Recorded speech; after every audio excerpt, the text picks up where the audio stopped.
Welcome to the Parsha Perspective. Each week, we will delve deep in a weekly Torah portion to find a practical and insightful way to enhance your daily life.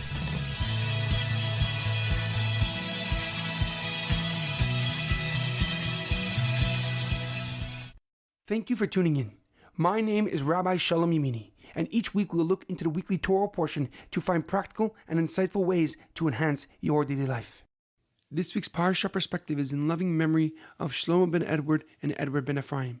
May their souls be uplifted and may their memories be a blessing for their families. This week's Parsha Perspective is in honor of the complete and speedy recovery of Shaul ben Berta, Sasson ben Batia, and Yirachmiel ben Tova Basha. Please check out ParshaPerspective.com to download a PDF version of this podcast to read at your Shabbos table. This week's Torah portion is Parshas Veschanan.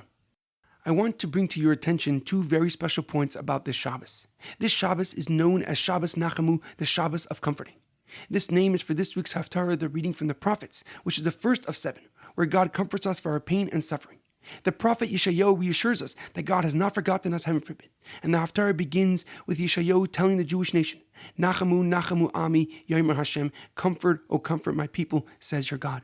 May we experience this comfort, reassurance, and the ultimate redemption speedily in our days. This Shabbos is also the 15th of Av, an extremely joyous and happy day in the Jewish calendar. The Talmud in Tainus writes that Rabban Shimon ben Gamliel, the leader of the Jewish nation following the destruction of the second Beis Hamikdash, he writes, Lo hayu yamim tovim liYisrael kechamisha asar ba'av uchi yom HaKippurim.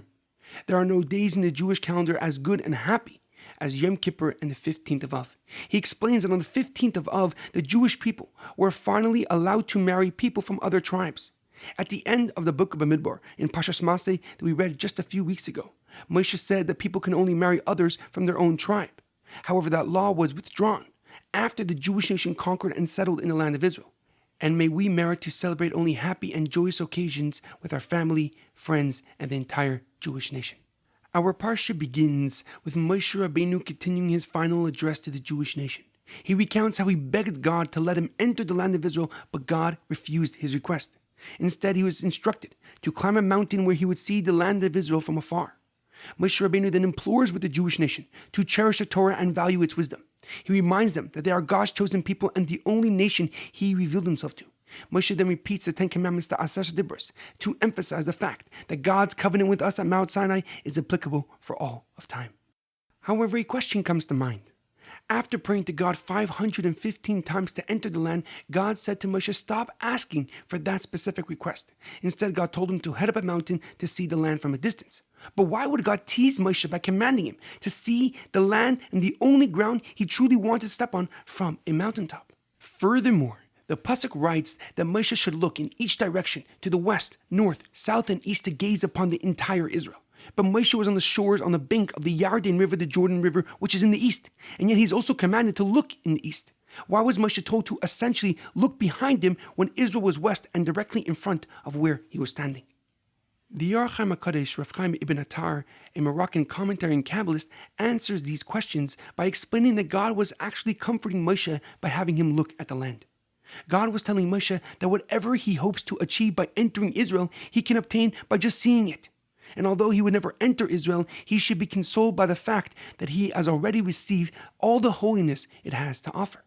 The Ohr HaChaim continues that since Israel is inherently spiritual and holy, there is a spiritual and holy component to seeing the land. He reasons that even if Moshe would go high up a mountain, he can only see so far. And therefore God told him, go up Pisgah, the name of the hilltop, and lift your eyes, meaning Moshe should look as far as he can physically, then look upwards to God to visualize the rest of Israel. And this godly vision was a 3D-like image that incorporated all 4 directions. However, the Rabbeinu Bachaya, Rav Batia ben Asher, a Spanish commentary, gives a deeper and more profound explanation. He writes that Moshe was told to look at Israel, immediately following him being denied entry to appreciate how far he has come.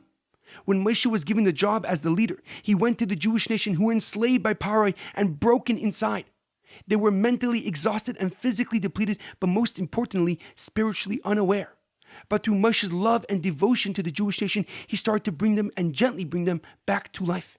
He began by letting them know that their Father in heaven has not forgotten them and they will now be redeemed.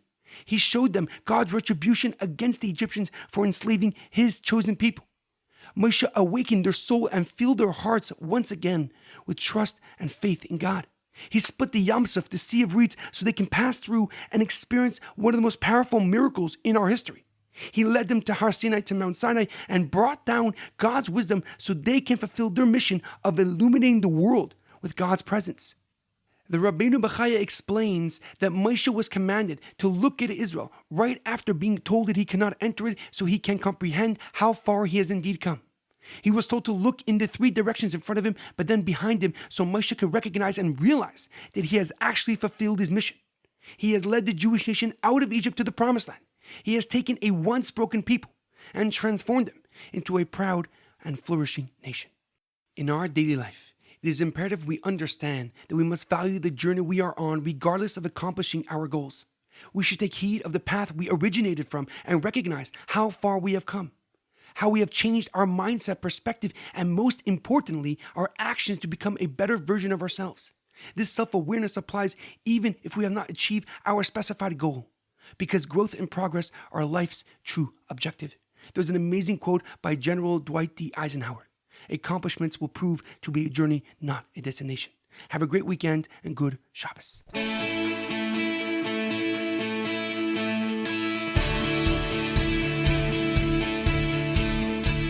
Thank you for tuning in to the Parsha Perspective. Check out our website, theparshaperspective.com. Send thoughts and comments to theparshaperspective@gmail.com. Till next time, thanks for listening.